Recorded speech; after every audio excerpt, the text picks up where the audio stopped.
हाय बच्चों। मैं बहुत दिनों के बाद आपसे मिल रहा हूँ। मेरे कुछ प्रॉब्लम्स चल रहे थे। बहुत स्टूडेंट ने समझ के लिया मेरे प्रॉब्लम्स को। Thank you so much. और जो स्टूडेंट ने समझ के नहीं लिया, बहुत बार कॉल किया, कॉल पे कॉल, कॉल पे कॉल, कॉल पे कॉल किया। मुझे थोड़ा सा मेंटली टॉर्चर मैं भी हुआ हूँ, आप भी हुए हैं। मैं कुछ मतलब ये नहीं कि सिर्फ आप ही हुए हो। आपको भी पढ़ाई के बारे में सीरियस होना है और होना ही चाहिए। ठीक है, तो इट्स ओके। जो हुआ वो हुआ। लेकिन जिस तरीके से आप बात करते थे, कॉलिंग करते थे, वो गलत था।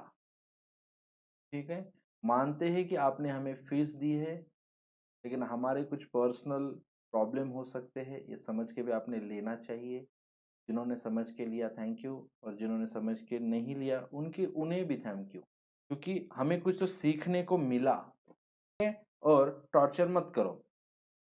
तो देखो, अब तक हमने क्या देखा था? डिसोल्यूशन चैप्टर देखा था। ठीक है, डिसोल्यूशन का इंट्रोडक्शन देखा था। और डिसोल्यूशन मतलब क्या देखा था हमने? कि पिछले लेक्चर में डिसोल्यूशन मतलब देखा था कि क्लोज डाउन ऑफ बिजनेस। क्या देखा था? क्लोज डाउन ऑफ बिजनेस मतलब पूरा बिजनेस क्या हो रहा है? बंद हो रहा है। अगर बिजनेस बंद हो रहा है तो उसके असेट्स क्या किए जाएंगे? सोल्ड आउट किए जाएंगे, और उसकी लायबिलिटीज की जाएगी पेड ऑफ, मतलब पे की जाएगी। ओके।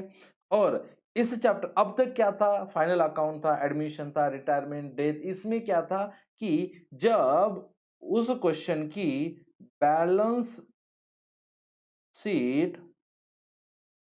जब टैली होती थी, बैलेंस शीट जब टैली होती थी, बैलेंस शीट के लायबिलिटी साइड और असेट साइड दोनों के अमाउंट कॉलम का टोटल जो आता था, ओके, वो असेट और लायबिलिटी का अगर इक्वल आता है तब बोलते थे कि हमारा पूरा बैलेंस क्वेश्चन परफेक्ट आया, करेक्ट आया, उसमें आउट ऑफ मार्क मिलेंगे।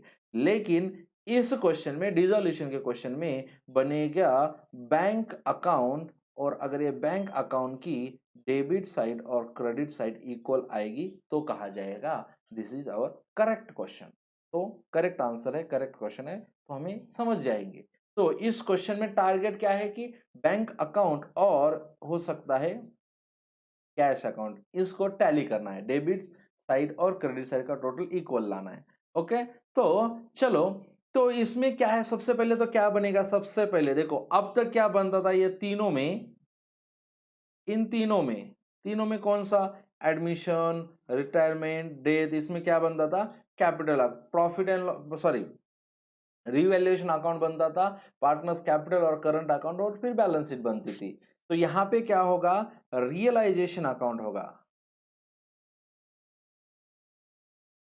और रियलाइजेशन अकाउंट होगा। समझ में आ रहा है? मतलब इस अकाउंट, ये अकाउंट होगा, उसके बाद कैपिटल और करंट अकाउंट होगा। कॉन्सेंट्रेट करो। और उसके बाद रियलाइजेशन अकाउंट, कैपिटल अकाउंट, और उसके बाद लोन अकाउंट भी बन सकता है, कंपल्शन नहीं है, बोला जाएगा तभी बनाने का। लेकिन कैश और बैंक अकाउंट, ये तीनों अकाउंट कंपल्सरी हर क्वेश्चन में बनाने ही बनाने हैं। ओके, तो हम समझ के लेंगे कैपिटल और करंट अकाउंट, तो हमने ऑलरेडी समझा लिया है, सिखाया है। अब समझ के लेंगे रियलाइजेशन अकाउंट मतलब क्या। तो देखो, रियलाइजेशन अकाउंट मतलब ये है, इन द बुक, सबसे पहले स्टार्टिंग में लिखना है in the books of, in the books of form लिखना है। जो भी फॉर्म होगी in the books of form लिखना है। और उसके बाद रियलाइजेशन अकाउंट अच्छी तरह से टी फॉर्मेट में बनाने का, left hand side debit side, right hand side credit side बना लिखने का अच्छी तरह से। ओके, तो कॉन्सेंट्रेट करके देखो, सुनो। जब क्वेश्चन होता है, जब क्वेश्चन होता है तो क्वेश्चन में क्या होता है? पार्टनर्स के नाम होंगे, ए लाइन होगी, प्रॉफिट शेयरिंग रेशियो होगा ऊपर। ठीक है, समझो ए एंड बी पार्टनर है और 2:1 इसका रेशियो है, ये स्टार्टिंग में दिया जाएगा। उसके नीचे एक बैलेंस शीट दी जाती है। समझ में आ रहा है मेरी बातें? क्या किया जाता है? बैलेंस शीट दी जाती है, लायबिलिटी साइड, एसेट साइड, और उसके नीचे एडजस्टमेंट दिए जाते हैं। ओके, 1 2 3, और ये एडजस्टमेंट होते हैं related to assets and liability. किसके related? Related to asset and liability, related to asset and liability के रिलेटेड ये एडजस्टमेंट होते हैं। तो कॉन्सेंट्रेट करो। ओके, इस तरह का क्वेश्चन होता है, दिमाग में रखो कि इस तरह का क्वेश्चन होता है। ओके, तो ये क्वेश्चन होता है, तो उसके बाद हम देखेंगे रियलाइजेशन अकाउंट बनेगा। कॉन्सेंट्रेट करो कि रियलाइजेशन अकाउंट के डेबिट साइड में लिखा जाएगा टू सन्ड्री असेट्स, लेकिन क्या दिया यहां पे, बुक वैल्यू, मतलब बुक वैल्यू से लिखा जाएगा। बुक वैल्यू मतलब क्या कि उस क्वेश्चन के बैलेंस शीट में जो भी असेट्स होंगे वो लिखा जाएगा। समझ में आ रहा? डन। बुक वैल्यू मतलब क्या, क्वेश्चन के बैलेंस शीट में दिए वाले सब, मतलब बुक वैल्यू, क्वेश्चन के बैलेंस शीट में दिए वाले वैल्यू मतलब बुक वैल्यू। तो लेकिन ट्रांसफर ऑल असेट ट्रांसफर करना है, यहां पे ऑल असेट लिखना है। बैलेंस शीट के असेट साइड में, क्वेश्चन के बैलेंस शीट के असेट साइड में जो भी असेट्स होंगे वो उठाने का और इधर लिखने का सब, लेकिन एक्सक्लूडिंग, आगे क्या बोल रहा है, एक्सक्लूडिंग, सब असेट लिखो एक्सक्लूडिंग इनको छोड़ के। किसको किसको छोड़ से, कैश का बैलेंस दिया होगा तो उसको छोड़ के, अगर उसके साथ साथ बैंक बैलेंस दिया होगा तो उसको छोड़ के, एक मिनट, अगर कैश बैलेंस दिया तो उसको, बैंक बैलेंस दिया तो उसको छोड़ के, अगर फिक्टिशियस असेट्स दिए होंगे तो उसको छोड़ के, अगर एक्यूमुलेटेड लॉसेस होंगे, मतलब अगर बैलेंस शीट के असेट साइड में दिया होगा profit and loss account balance, समझ में आ रहा है, प्रॉफिट एंड लॉस अकाउंट मतलब दिस इज लॉस, ये लॉस दिया होगा तो उसको यहां पे नहीं लिखेंगे। समझ में, कहां पे लिखेंगे आगे देखने वाले। Debit balance of partners capital और करंट अकाउंट, जो बैलेंस शीट के असेट साइड में अगर बैलेंस दिए होंगे तो वो भी यहाँ पे नहीं लिखेंगे। समझ में आ रहा है मेरी बातें? सबसे पहले पूरा डेबिट साइड देखते हैं, मतलब डेबिट साइड में क्या आ रहा है, रिलेटेड टू लिख सकते हैं डेबिट साइड में, related to asset, related to asset दिमाग में रखो। लैंड एंड बिल्डिंग लिखेंगे, plant and machinery, computer, furniture, motor vehicle, stock, prepaid expenses, loan and advances, investment, bills receivable, outstanding income, patent, goodwill, trademark, joint life policy, ये सब assets है। इसको कहां पे लिखेंगे, बैलेंस शीट में दिया, क्वेश्चन के बैलेंस शीट में दिया होगा तो ये सब कहां पे लिखेंगे, रियलाइजेशन अकाउंट के, कहां पे लिखेंगे बच्चों, रियलाइजेशन अकाउंट के डेबिट साइड में लिखेंगे। ठीक है, उसके बाद एक पॉइंट दिया है, प्रोविजन ऑन एनी लाइबिलिटीज, क्या बोल रहे हैं यहाँ पे, प्रोविजन ऑन एनी लाइबिलिटी, अगर कौन सी भी लाइबिलिटी के ऊपर प्रोविजन होगा, that is reserve for discount on creditors, इसको क्या बोल सकते हैं, reserve of discount on creditors. अगर क्रेडिटर्स के ऊपर कुछ डिस्काउंट हुआ वो भी बुक वैल्यू, मतलब ये कहां पे दिया जाएगा, बैलेंस शीट में दिया जाएगा क्वेश्चन के, तो वो उठाने का सेम टू सेम और यहां पे लिखने का, और उसके बाद क्या लिखने का,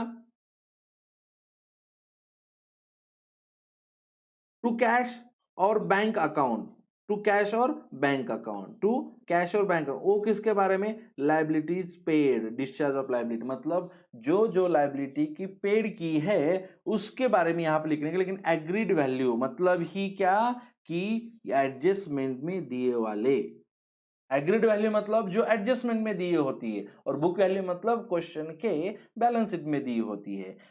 डिस्चार्ज और लाइबिलिटी पेड किया होगा तो टू कैश और बैंक अकाउंट लिखने का, और उसके नीचे एक लाइबिलिटी के नाम लिखने के। उसके बाद टू कैश और bank account payment of unrecorded liability, वो भी एग्रीड वैल्यू मतलब एडजस्टमेंट में होगा, वो भी यहाँ पे लिखने का। और उसके बाद कैश और बैंक अकाउंट रियलाइजेशन एक्सपेंसेस और डिसोल्यूशन एक्सपेंसेस पेड, ये कौन से, एग्रीड वैल्यू से, ये भी कहां पे दिया होगा, एडजस्टमेंट में दिया होगा। लेकिन पार्टनर्स कैपिटल और current account liability taken over, क्या है यहाँ पे, लाइबिलिटी यहाँ पे टेकन ओवर किया होगा किसी पार्टनर ने, तो पार्टनर्स कैपिटल अकाउंट और करंट अकाउंट लिखने का, वो भी कौन से, एग्रीड वैल्यू से। कौन समझ में आ रहा है, कौन से, एग्रीड वैल्यू से। अगर किसी पार्टनर रियलाइजेशन एक्सपेंस से दिया होगा, अगर पार्टनर कुछ लाइबिलिटी लेके गया होगा, नहीं तो पार्टनर ने लाइबिलिटी के पैसे दिए होंगे, टेकन ओवर किए होंगे, तो वो कहां पे लिखेंगे, रियलाइजेशन अकाउंट के डेबिट साइड पे, लेकिन कौन से वैल्यू से, एग्रीड वैल्यू से, मतलब वो वैल्यू कहां पे दी जाएगी, एडजस्टमेंट में। ये जो एग्रीड वैल्यू दिख रहा है ये सब का सब कहां पे दिया जाएगा, गिवन इन बैलेंस शीट होता है। एग्रीड वैल्यू वाला जो भी होगा गिवन इन, सॉरी एडजस्टमेंट होता है, एग्रीड वैल्यू वाला क्या होता है, गिवन इन एडजस्टमेंट होता है। तो एक चीज याद रखो कि जो भी हम असेट्स लिखने वाले हैं डेबिट साइड में, वो असेट्स होंगे बैलेंस शीट के, बैलेंस शीट जो क्वेश्चन में दी रहती, और अदर रिमेनिंग सब के सब मतलब लाइबिलिटी के रिलेटेड जो भी एडजस्टमेंट रहेगी, कॉन्सेंट्रेट करो। लाइबिलिटी के रिलेटेड जो भी एडजस्टमेंट रहेगी वो लिखी जाएगी रियलाइजेशन अकाउंट के डेबिट साइड में। कॉन्सेंट्रेट करो बच्चों, वर्डिंग के ऊपर कॉन्सेंट्रेट करो, मैं ट्रिक बता रहा हूं आपको, समझ में आ रहा है मेरी बातें। लाइबिलिटी के रिलेटेड जो भी एडजस्टमेंट रहेगी, एडजस्टमेंट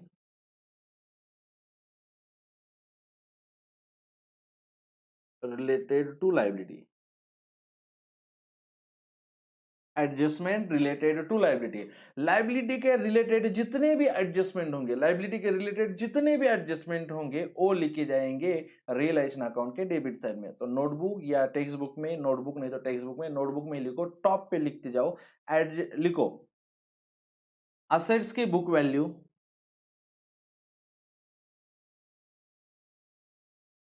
असेट्स के बुक वैल्यू रियलाइजेशन अकाउंट के, असेट्स के बुक वैल्यू रियलाइजेशन अकाउंट के डेबिट साइड में रिकॉर्ड करना, करेंगे, रिकॉर्ड करो। दूसरा, लाइबिलिटी के रिलेटेड के ऑल एडजस्टमेंट रियलाइजेशन अकाउंट के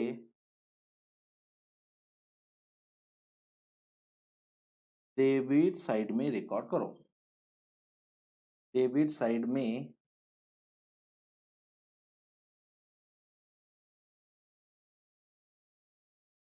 डेबिट साइड में रिकॉर्ड करो। समझ में आ रही है मेरी बातें। लाइबिलिटी के रिलेटेड जो भी एडजस्टमेंट होगी, टेकन ओवर होगा, नहीं तो डिस्चार्ज होगा, मतलब पे ऑफ होगा, समझ में मेरी बातें, अनरिकॉर्डेड लाइबिलिटी होगा, liability taken over by partner होगा, रियलाइजेशन एक्सपेंस होगा, तो वो कहां पे लिखेंगे, रियलाइजेशन अकाउंट के डेबिट साइड में लिखेंगे। तो देखते हैं क्रेडिट साइड, देखते हैं बच्चों क्रेडिट साइड में क्या बोला है कि बाय सन्ड्री लाइबिलिटीज, क्या बोला है, बाय सन्ड्री लाइबिलिटीज, मतलब क्रेडिट साइड में क्या लिखा जाएगा, लाइबिलिटीज, लेकिन कौन सी, क्वेश्चन के बैलेंस शीट में दिए वाले ऑल लाइबिलिटी क्रेडिट साइड में। लेकिन यहां पे क्या बोला है कि सिर्फ थर्ड पार्टी की लाइबिलिटी लिखो, थर्ड पार्टी की लाइबिलिटी लिखो। थर्ड पार्टी मतलब बिजनेस के ओनर छोड़ के जो भी रहती है लाइबिलिटी बाहर की, उनकी लाइबिलिटी यहां पे लिखो, मतलब कौन सा, क्रेडिटर हो गया, बैंक लोन हो गया, ये थर्ड पार्टी लाइबिलिटी है। Bills payable third party liability है, इनको लिखो एक्सक्लूडिंग, छोड़ के, किसको किसको छोड़ो, पार्टनर्स कैपिटल रिजर्व, मतलब ये ओनर की लाइबिलिटी, मतलब ये इनसाइडर लाइबिलिटी है, एक्सटर्नल नहीं है, ये इनसाइडर वाली लाइबिलिटी है, तो उसको लिखो। एक्यूमुलेटेड प्रॉफिट ये किसकी है, इनसाइडर वाले की है, तो वो भी कहा यहां पे लिखना है क्या, नहीं, वो जाएगा partners capital account. Loan from partner, इसको भी यहां पे लिखना है क्या, नहीं, इसको कहां पे लिखना है, partner loan capital, loan of partners capital account बनेगा, उसमें उसको रिकॉर्ड करना है। मतलब यहां पे सिर्फ और सिर्फ थर्ड पार्टी के लाइबिलिटी को ही रिकॉर्ड करना है। उसके आगे फिर bank loan third party liability, sundry credit third party liability, bills payable third party liability, bank overdraft third party liability. और उसके बाद प्रोविजन ऑन एनी असेट, मतलब एसेट के ऊपर एडजस्टमेंट, लेकिन कौन सा, बुक वैल्यू, सॉरी आरडीडी, ये भी given, book value, book value मैंने क्या बोला है यहाँ पे, बुक वैल्यू मतलब गिवन इन बैलेंस शीट होगा, समझ में आ रहा है मेरी बातें, गिवन इन बैलेंस शीट। वैसे ही यहाँ पे भी बुक वैल्यू मतलब क्या होगा, गिवन इन बैलेंस शीट होगा, समझ में आ रहा है मेरी बात है, गिवन इन बैलेंस शीट, तो बैलेंस शीट में दी होगी, आरडीडी बैलेंस शीट में दी होगी, वो लिखना है, ठीक है। चलो, कैश और बैंक अकाउंट मतलब असेट्स रियलाइज, मतलब असेट्स सेल करके जो भी मिला पैसा, उसको कहां पे लिखना है, क्रेडिट साइड में, रियलाइज्ड वैल्यू जो भी एडजस्ट मतलब एडजस्टमेंट में दी होती है। कैश और bank account, received amount from unrecorded asset, अगर कुछ अनरिकॉर्डेड असेट थी और उसको सेल किया और उससे पैसा मिला, तो वो भी कहां पे लिखना है, क्रेडिट साइड में। एक्चुअल वैल्यू, जिस वैल्यू में जितना पैसा मिला है उतना लिखना है एक्चुअल, बुक वैल्यू नहीं। पार्टनर्स कैपिटल और current account asset taken over by partner, मतलब पार्टनर ने अगर कुछ असेट टेकन ओवर किए तो वो लिखना है एग्रीड वैल्यू, मतलब एडजस्टमेंट में दी रहती है। समझ में आ रहा है, एक बात समझ के रहो कि जो भी एडजस्टमेंट रिलेटेड टू लाइबिलिटी होगी वो लिखेंगे डेबिट साइड में, और जो भी एडजस्टमेंट रिलेटेड टू असेट्स होंगे तो लिखेंगे डेबिट साइड में।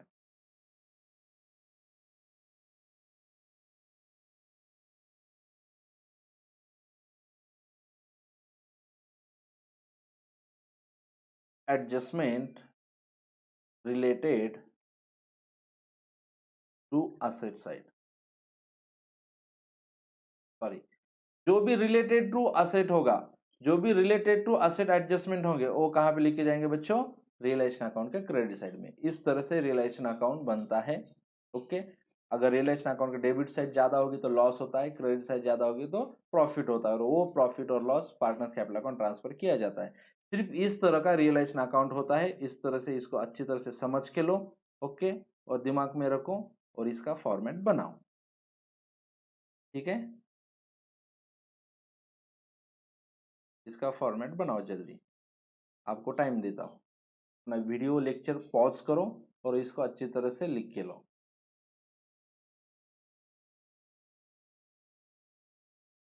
फिर यहां पे लिखो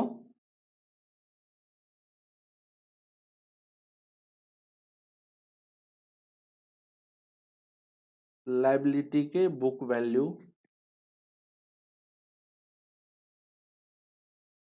रियलाइजेशन अकाउंट के क्रेडिट साइड में रिकॉर्ड करो। और चौथा पॉइंट, असेट के रिलेटेड के ऑल एडजस्टमेंट रियलाइजेशन अकाउंट के क्रेडिट साइड में रिकॉर्ड करो। ठीक है, इस तरह से ये 4 लाइन पेज के टॉप में लिखना है और साथ ही साथ दिमाग में भी उसको फिट करके रखना है। ठीक है, ओके, तो बाय बाय, मिलते हैं फिर नेक्स्ट लेक्चर में।